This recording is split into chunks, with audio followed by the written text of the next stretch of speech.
Haleluya. Haleluya. Segala kemuliaan hormat hanya bagi Tuhan. Kita langsung saja masuk dalam firman Allah. Di dalam Injil Markus pasal yang kelima, ayat yang ke-20. Orang itu pun pergilah dan mulai memberitakan di daerah Dekapolis segala apa yang telah diperbuat Yesus atas dirinya, dan mereka semua menjadi heran. Haleluya. Saudara-saudaraku sekalian di dalam Tuhan, kalau kita melihat di dalam Injil Markus ini perjalanan Yesus, dia bersama-sama dengan murid-murid menyeberang Danau Galilea. Setelah itu dari Galilea dia menuju ke sebuah perkampungan yang bernama Kampung Gerasa. Daerah Gerasa ini ada seorang yang dirasuk setan. Tidak ada seorang yang berani untuk memberikan lagi pertolongan buat dia. Dan dia tinggal di atas bukit. Kemudian dia tinggal juga di kubur-kuburan. Jadi seolah-olah manusia itu menakutkan. Di dalam pasal 5 ayat yang pertama dia berkata begini. Lalu sampailah mereka di seberang danau di daerah Gerasa itu. Baru saja Yesus turun dari perahu, datanglah seorang yang kerasukan roh jahat dari pekuburan menemui dia. Nah, saudara-saudaraku sekalian, perjalanan Yesus dari Galilea menuju ke Gerasa ini disambut oleh orang yang dirasuk setan. Bahwa ada malaikat Tuhan itu melawan akan Allah, yaitu Lucifer. Dan Lucifer itu banyak pengikut-pengikutnya. Ayat yang ke-6 saudara perhatikan. Ketika ia melihat Yesus dan dari jauh, berlarilah ia mendapatkannya lalu menyembahnya. Ini roh jahat, ini setan yang ada di dalam dia. Waktu dia lihat Yesus datang, dia datang menyembah. Dia tahu, iblis itu tahu itu Yesus siapa. Yesus itu adalah Allah, adalah juru selamat. Dia tahu. Cuma dia tidak mau melakukan apa yang menjadi maunya Tuhan. Dia yang suka melawan akan Tuhan. Jadi dia tidak mau kalau Tuhan suruh seperti ini, dia tidak akan lakukan. Nah, saudara-saudaraku sekalian di dalam Tuhan, cerita ini melihat bahwa iblis ini kenal itu Yesus. Kadang-kadang kita sebagai anak Tuhan tidak kenal benar siapa itu juru selamat. Cuma kita katakan kita orang Kristen, tapi kita tidak pernah alami sesuatu yang dari Tuhan, yang Tuhan nyata di dalam kita. Nanti kalau sudah sakit disembuhkan, baru kita katakan Yesus kita itu luar biasa. Tapi kalau tidak seperti ini, kadang-kadang kita lupa. Itulah sebabnya kadang-kadang kita nggak ada di dalam rumah Tuhan. Kita bersenang-senang dengan keadaan yang ada. Kita lupa siapa itu Yesus yang sudah menolong dan membela kita. Perhatikan saudara-saudara, orang ini tidak bisa berbuat apa-apa lagi. Karena iblis yang sudah menguasai kehidupannya, itu kuasanya luar biasa. Satu aja kita lepaskan susah. Bagaimana ini sudah banyak banget. Iblis ini mengatakan kepada Yesus, pindahkan kami, jangan kami tetap ada di sini. Pindahkan kami tempat yang lain. Dan firman Allah berkata di daerah itu ada 2000 ekor babi. Dan iblis katakan, biarlah kami masuk di sana aja. Nah, saudara-saudaraku sekalian, sebenarnya Tuhan tidak mau seperti itu. Tapi iblis yang memohon kepada Tuhan supaya mereka dipindahkan ke binatang aja. Dan Yesus itu ikutin maunya mereka. Dan orang yang dirasuk setan itu, kuasanya yang luar biasa itu, bisa dipindahkan oleh Tuhan masuk 2000 ekor. Jadi babi itu jadi terjun, semua pada mati. Karena apa? Setan sudah masuk di sana. Tetapi dalam hal ini kita melihat yang punya babi ini merasa rugi. Tetapi bagi Yesus punya pendapat, satu jiwa diselamatkan, ratap sorga itu bersorak. Jadi malam hari ini kalau ada satu jiwa yang berubah, bertobat, beralih pada kebenaran firman Allah, sorga itu penuh dengan kemuliaan. Ada haleluya. Tuhan tidak melihat materi yang ada. Pasti materi itu Tuhan akan ganti sebentar. Tapi Tuhan lihat ini jiwa ini perlu diselamatkan oleh Dia. Dan akhirnya firman Allah berkata, orang yang dirasuki setan ini jadi waras. Jadi seperti biasa lagi. Di sini kita lihat orang ini mengalami mujizat Tuhan. Sesuatu yang tidak ada Tuhan kerjakan jadi ada. Karena Tuhan itu adalah Allah yang luar biasa. Saudara bisa katakan amin? Tuhan kita adalah Tuhan yang menciptakan langit dan bumi yang tidak ada menjadi ada. Itulah kuasanya ada di dalam Dia. Sehebat apapun iblis menguasai orang ini, tapi cuma dengan perkataan pindah, iblis ini pindah, dia keluar, dan jiwa ini diselamatkan oleh Tuhan. Setelah dia diselamatkan oleh Tuhan, Tuhan katakan pergi, pulang, dan ceritakan semua ini, bagaimana kebaikan Allah yang Allah sudah nyatakan di dalam dirinya. Ini luar biasa, saudara. Saudara mau dipulihkan oleh Tuhan malam hari ini? Dengar firman Allah, lakukan firman Allah. Sekian banyak waktu yang Tuhan kasih untuk kita. Kita sehat, kita lupa datang beribadah. Kita lupa untuk bersyukur dan memuliakan akan nama Tuhan. Tapi kalau malam hari ini kita ada di sini, kita bersyukur, kita berterima kasih. Ajaibnya Tuhan itu luar biasa dalam hidup ini. Tapi jangan cuma malam ini. Malam-malam seterusnya, malam-malam seterusnya. Kita mau datang memuliakan, mensyukuri akan apa yang Tuhan sudah kerjakan di dalam kita. Semua kita di sini sehat, bukan? Orang yang tahu mengucap syukur, orang yang takut akan Allah. Dan orang yang takut akan Allah suka melakukan kehendak daripada Allah. Orang yang takut akan Allah bukan cuma dia rajin ke gereja.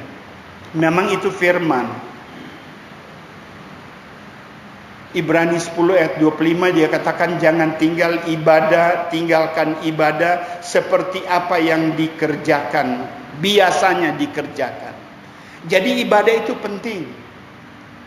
Kita kasih waktu. Apalagi hari ini, hari Minggu tidak bekerja. Dengan tidak bekerja ini kita utamakan Tuhan. Mungkin kalau hari Senin sampai hari Sabtu kita bekerja, hari Minggu kita kasih untuk Tuhan. Ada haleluya. Itu penting sekali. Jadi orang yang takut akan Tuhan bukan cuma rajin beribadah.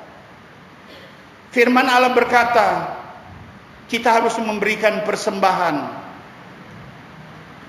Kita harus kembalikan milik Tuhan. Itu firman. Jadi kalau kita takut akan Allah, lakukan apa yang Tuhan mau. Supaya kita diberkati, dilindungi oleh Tuhan. Saudara-saudaraku sekalian, di dalam kitab Bilangan bicara tentang persembahan kasih, persembahan makanan. Contoh, orang tua yang rajin membawakan persembahan. Dia buka rumah makan di kaki 5. Ya mungkin cuma 1 kursi, 2 kursi. Tapi setelah dia masak, dia bawa di pastori. Yang lain dia jual. Dari orang tua sampai cucunya sampai sekarang mereka masih lakukan itu. Karena apa? Itu adalah sumber berkat. Dan akhirnya mereka sudah punya rumah, sudah punya toko yang besar, dan punya restoran yang besar. Karena apa? Mereka utamakan Tuhan. Tuhan tidak lihat saudara bawa sedikit, tapi Tuhan lihat pengorbanan hatimu dan jiwamu untuk pelayanan pekerjaan Tuhan. Kemudian, Saya diundang oleh seorang hamba Tuhan yang ada di daerah Ciledug untuk melayani firman Allah. Ini bicara tentang persembahan kasih. Tadi persembahan makanan. Selesai ibadah, gembala itu katakan, hamba Tuhan tamu berdiri di depan. Biasanya kan seperti itu. Tapi kalau sekarang sudah terbatas. Ya. Jadi selesai ibadah, saya diajak berdiri di depan. Lalu jemaat itu sekian banyak mulai salam sama saya. Saudara tahu, yang satu salam ada duit di tangannya. Seperti itu. Tapi itu diajar untuk supaya mereka diberkati Tuhan.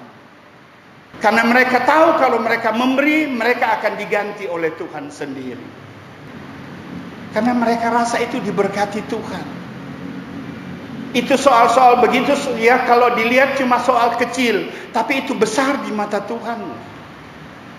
Sekiranya jemaat Horeb bisa lakukan itu, saya yakin sekali kalau Tuhan berkati itu jemaat yang ada di Medan, di tempat di daerah Jakarta ini, Ciledug, Cilandak juga akan diberkati oleh Tuhan.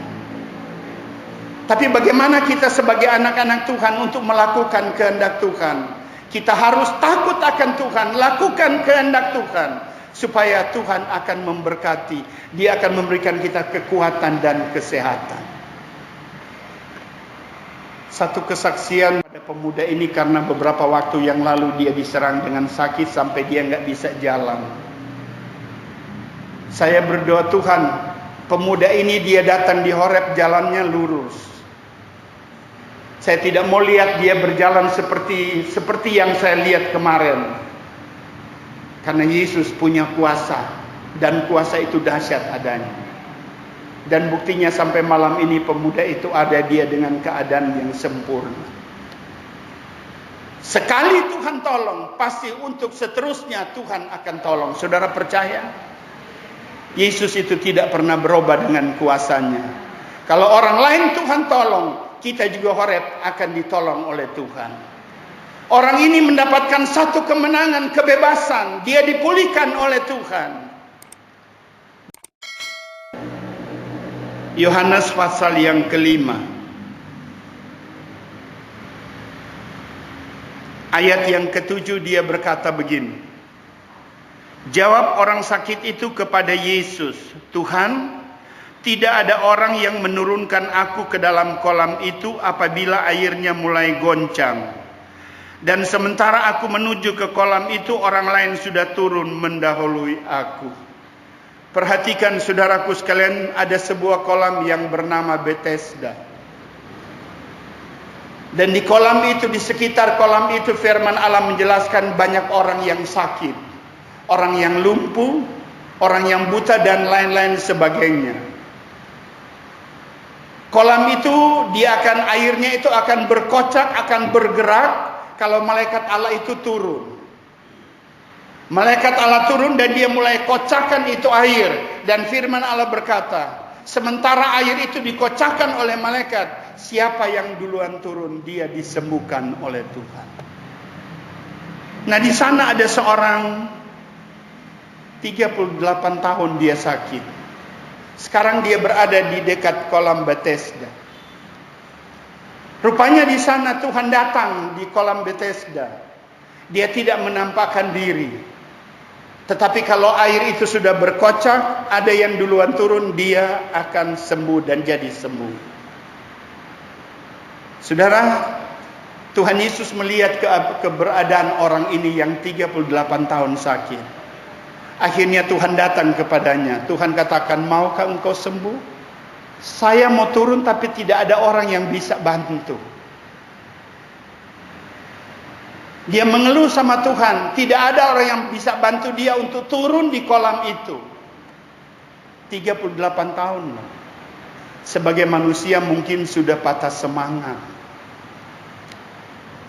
Dan sakitnya tidak dijelaskan di sini. Mungkin dia bimbang menghadapi keadaan seperti apa yang kita hadapi sekarang-sekarang ini. Kita panas sedikit mulai teringat COVID. Cuma acim, mulai ingat COVID. Apalagi batuk. Kalau sudah batuk 1 hari, 2 hari, cepat-cepat cari obat supaya kasih hilang itu batuk. Jangan nanti dikatakan kita COVID. Itu yang selalu pikiran itu, perasaan itu seperti itu. Kita sebagai anak Tuhan, janji Tuhan itu ya dan amin. Dia tidak akan tinggalkan kita, cuma kita yang bimbang. Kita boleh patah semangat, tapi jangan kita ragu tentang Tuhan Yesus. Amin, saudara. Tuhan mampu dan sanggup untuk menolong kita. Apapun yang sedang kita hadapi sekarang ini, janji Tuhan ya dan amin. Dia tidak akan meninggalkan kita. Sebab itu peganglah akan firman Allah. Jangan cuma di gereja kita semangat, kita beriman kepada Tuhan. Tapi kalau sudah keluar dari gereja, sudah jauh lagi dari Tuhan. Artinya jauh dari Tuhan, pikiran kita itu sudah jauh. Kita datang ke gereja. Tubuh kita ada di sini, kadang-kadang pikiran kita itu melayang keluar, nggak tahu kemana. Bagaimana Tuhan akan mengadakan mujizat dengan keadaan seperti ini? Tuhan mau adakan mujizat, tubuh, jiwa, dan roh kita, dan seluruh keberadaan kita harus fokus kepada ibadah dan kepada firman Allah. Baru Tuhan bisa nyatakan kuasanya. Saudara percaya? Dan akhirnya firman Allah di sini dia berkata, kata Yesus kepadanya, bangunlah, angkatlah tilammu dan berjalanlah. Dan pergi menceritakan ajaibnya Tuhan yang Tuhan sudah kerjakan di dalam dia. Ayat 13. Tetapi orang yang baru sembuh itu tidak tahu siapa orang itu, sebab Yesus telah menghilang ke tengah-tengah orang banyak di tempat itu. Kemudian Yesus bertemu dengan dia di dalam bait Allah, lalu berkata kepadanya, engkau telah sembuh, jangan berbuat dosa lagi, supaya padamu jangan terjadi yang lebih buruk. Orang yang 38 tahun dia dijamah, disembuhkan, dibebaskan oleh Tuhan. Pada waktu Tuhan masuk di dalam Ka'bah Tuhan, Tuhan jumpa dengan orang itu. Berarti orang ini tahu mengucap syukur kepada Tuhan. Nah, kita sebagai jemaat Tuhan, jangan nanti diberkati Tuhan baru ada di gereja. Kalau kita lagi limpah-limpah berkat, kita kemana-mana tidak beribadah. Itu yang kita kerjakan. Tapi nanti kalau sudah sakit baru mau datang ke gereja. Itu salah, saudara. Mau sakit atau tidak sakit, ada jam ibadah, kita mau datang beribadah kepada Tuhan, bukan untuk gembala setempat. Saudara mau diberkati Tuhan? Saudara mau dijamah, dipulihkan Tuhan? Tuhan kita ajaib dan luar biasa. Kita harus yakinkan bahwa Tuhan yang memanggil kita, Tuhan kita itu dahsyat. Kelihatannya terlambat dia menolong, tapi dia tidak pernah terlambat untuk menolong umat-umatnya yang berharap dan percaya kepada Tuhan. Puji Tuhan, saudara-saudaraku sekalian. Yohanes pasal yang ke-20.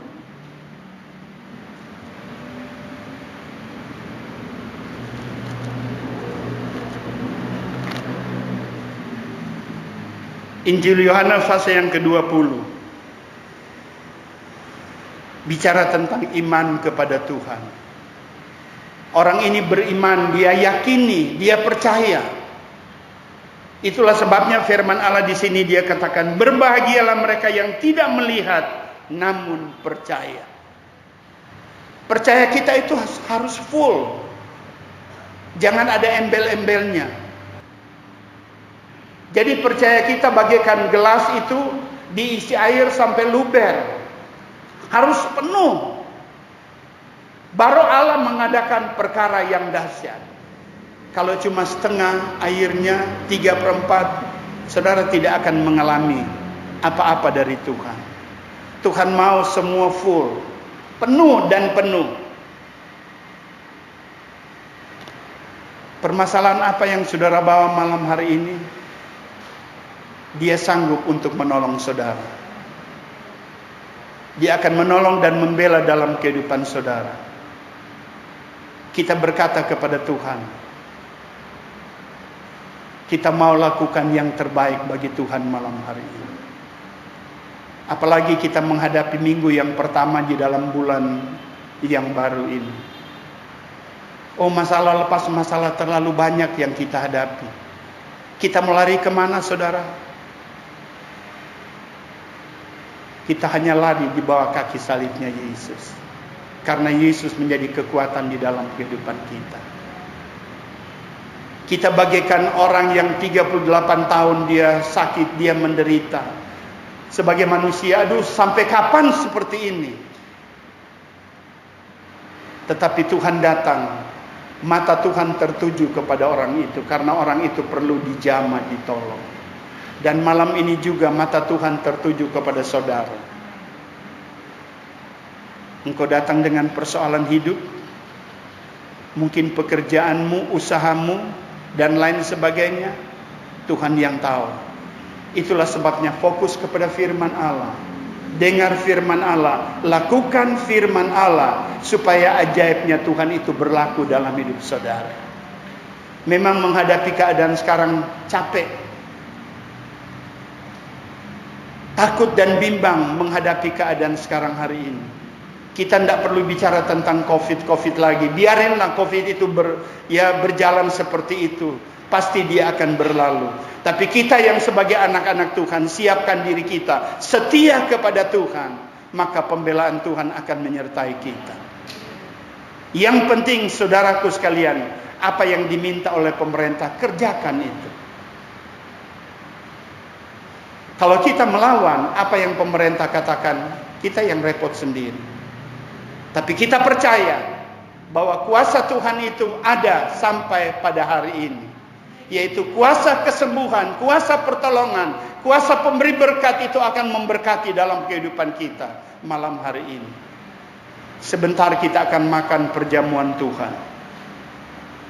Tapi sebelumnya kita akan mengambil roti dan anggur. Kita membereskan hidup ini dengan Tuhan. Mungkin ada hal-hal yang mengganjal hidup kita. Kita nggak bebas lagi dengan Tuhan. Kita menganggap orang lain lebih penting dari Tuhan. Kita anggap kita itu hebat. Tapi malam hari ini sebelum kita akan mengambil roti dan anggur, kita mohon pengampunan Tuhan. Biar Tuhan yang akan menolong dan membebaskan hidup kita. Inilah firman Allah.